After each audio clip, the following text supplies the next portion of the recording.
Hello, YouTube community. This is Chris Doyle again.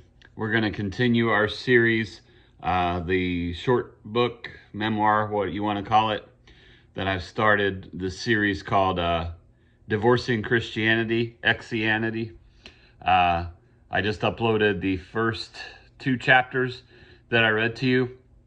So we're going to pick up where we left off. I guess this would maybe be chapter 2 or 3, but I just had told you I had adopted my second daughter, and that's when things began to change for me as far as my spiritual journey. So I'll just go ahead and read to you.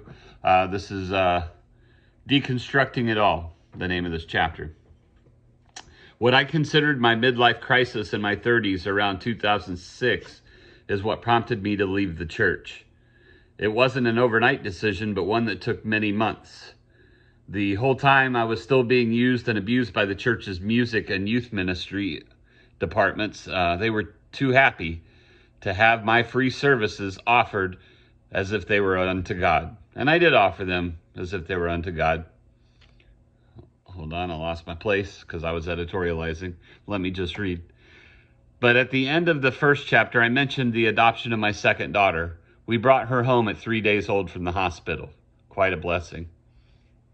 Around that time, my wife decided that Sundays were best spent at home with the children. Why bring them to church only to hand them over to a nursery worker, an unskilled one at that, and sit alone in the congregation while I spent the entire service on stage?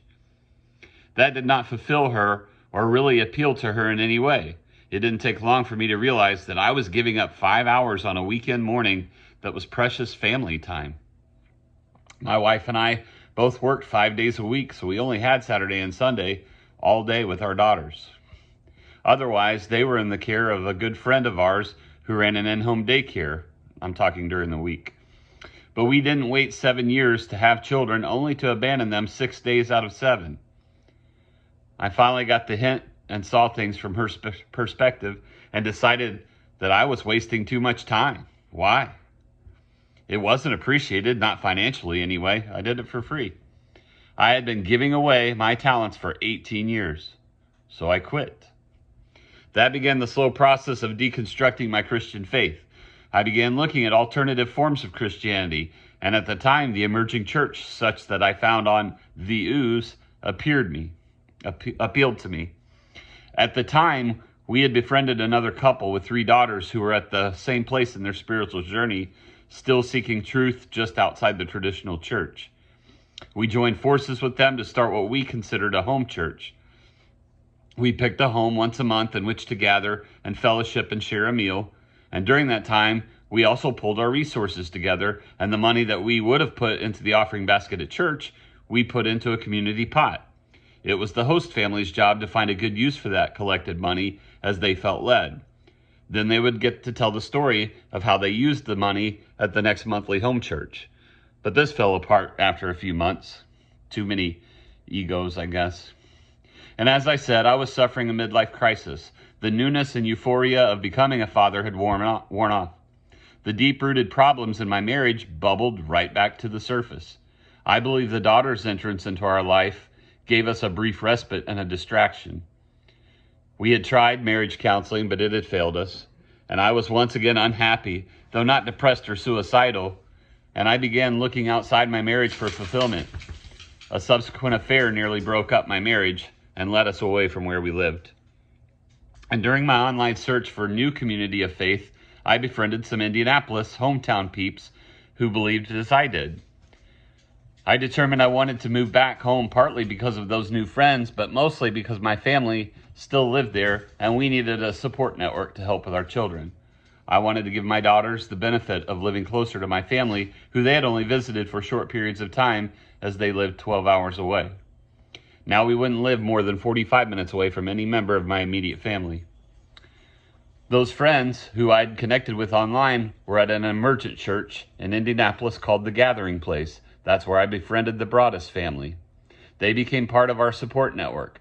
However, we could not escape, even 12 hours away, the problems that still plagued our marriage.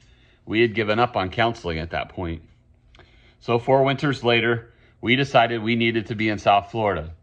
After chipping ice inches thick from my driveway. I complained to my wife, and we decided to put a for sale by owner sign in the yard the next day. That summer, we were on Fort Myers Beach. Turns out, I had not only spent the last 5 years deconstructing my faith, but I was simultaneously deconstructing my family. And that's what I did on the beach in 2012. But I did find a church family on that beach of very real, authentic Christians. Excuse me, I feel like I have to sneeze.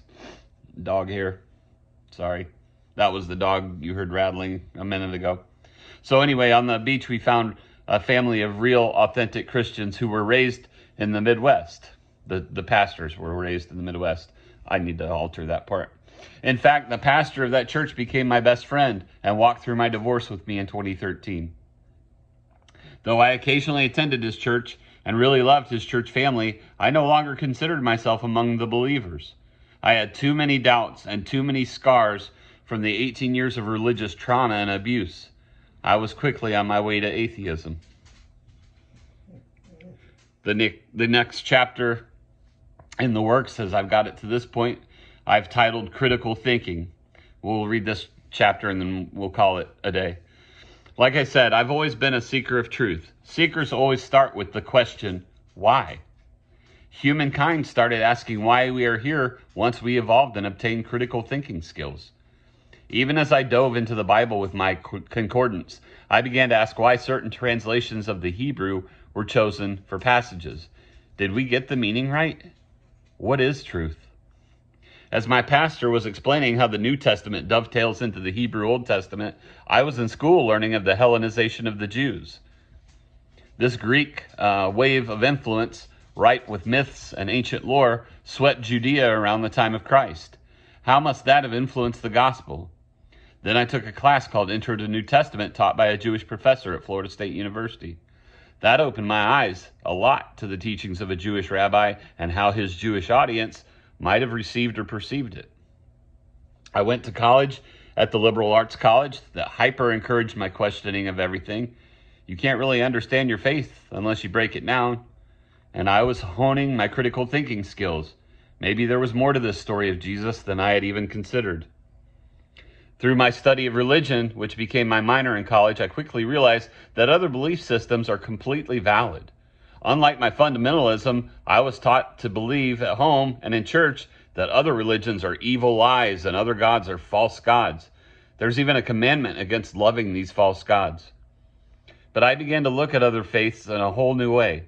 I guess you could say this was the beginning of my deconstruction. However, another 8 years would pass before I'd let down my uber-religious front. I remained sold out for the Lord. I had the answer to my why question, and it was Jesus. He was the reason for everything. He was certainly the reason my miraculous adoptions happened in 2001 and 2004. But when the joy of those miracles began to fade, how did I then explain my growing unease and unhappiness?